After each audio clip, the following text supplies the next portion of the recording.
that little brown rectangular spot there is some walnut that somebody had stained and did a really poor job repairing. So I am going to show you guys how I took that off and repaired it correct. Hey guys, let's talk about some veneer repair.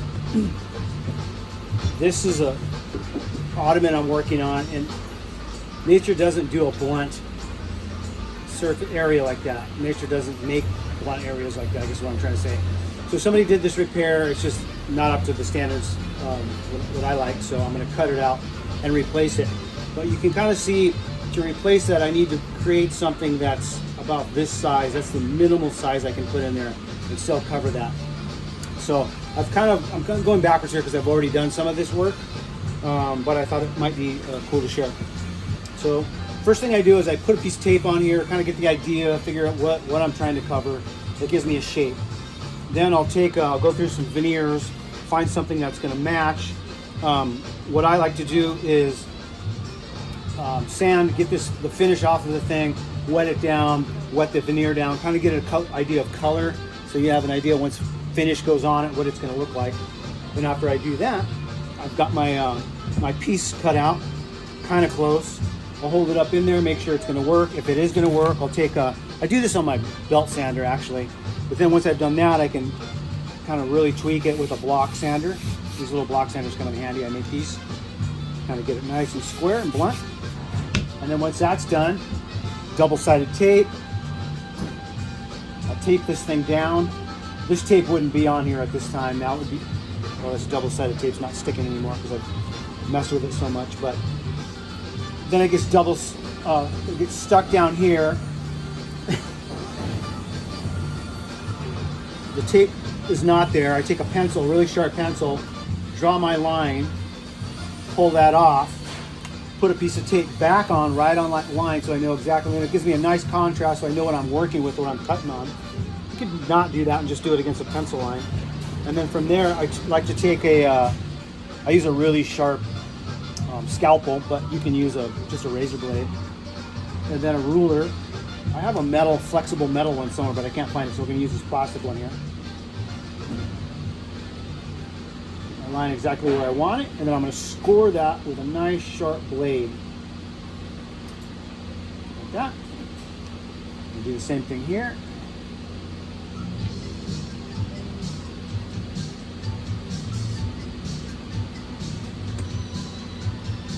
Make sure you got a nice straight mark. Once that's done, sorry about all that noise. They're filming Magnum PI out there, and the guy won't shut his diesel off, and it's really irritating because I got to breathe it and hear it. Zach, if that's you, tell your guys to pipe down over there.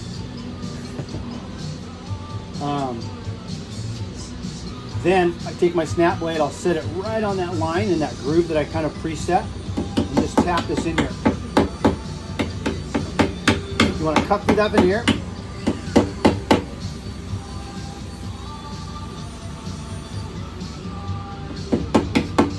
Nice and straight. The straighter you do it, the better your piece is going to fit.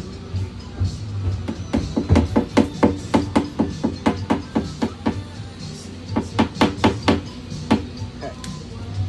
Now, I'm not brave enough to do this on video because if I F this thing up, you guys are all going to laugh at me. But I'll show you after I'm done. So then we're going to pick away this piece here and take our original piece. You can glue it down however you want. I typically use a CA glue and an activator.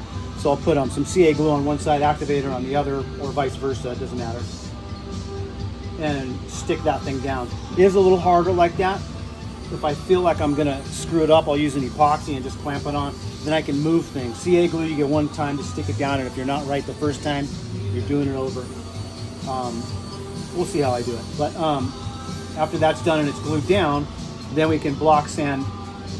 We can block sand it all smooth, and you should be good to go. Okay, so I pulled it off, and now I wish I would have videoed it because it came out perfect. From here, I fit my piece in here, make sure it's right where I want it to be. And what helps is if you take a little back bevel on this like so. A little 45 degree, not 45 degree, maybe 30 degree bevel. And when you do that, that bevel puts a sharp edge on that outer edge, so you can kind of cheat things and push into that corner a little bit. So it's really sharp on the outer edge, and it helps you slide that in and compensate for anything that's not perfectly straight. So I'll glue that thing in, shape it, blend it all in, and then go from there. And at the end of the day, what really matters is what your eye sees, or rather doesn't see, when the repair is done. So many times I see people showing these little examples of how they're doing this stuff, and then they do a close-up of this part, and then they go, yeah, it's fixed, and they show this 20-foot weird glow light repair. So I think I'm going to show you guys, good, bad, or otherwise, how this thing turns out. Unless I really screw it up, but I'm confident it'll be okay. It's still going to be better than before, and I want to show you that. Regardless, I want to show you what this repair looks like. So we'll do that.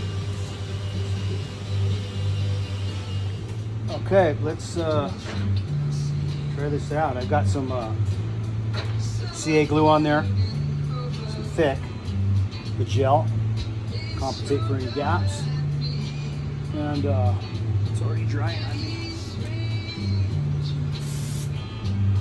Activator.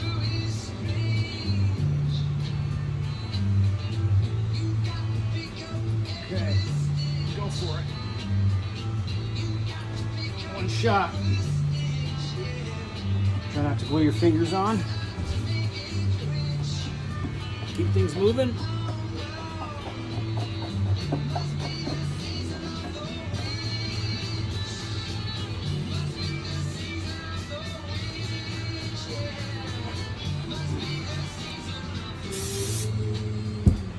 Liking that.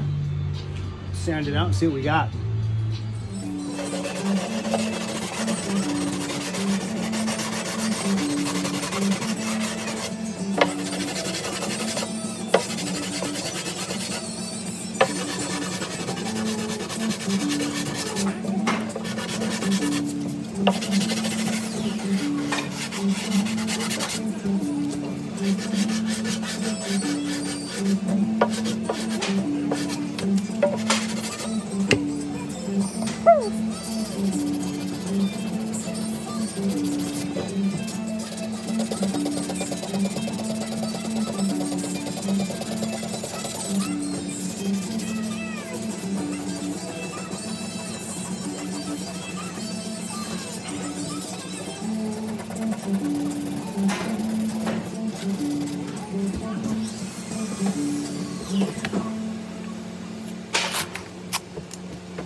Beth, what can I do?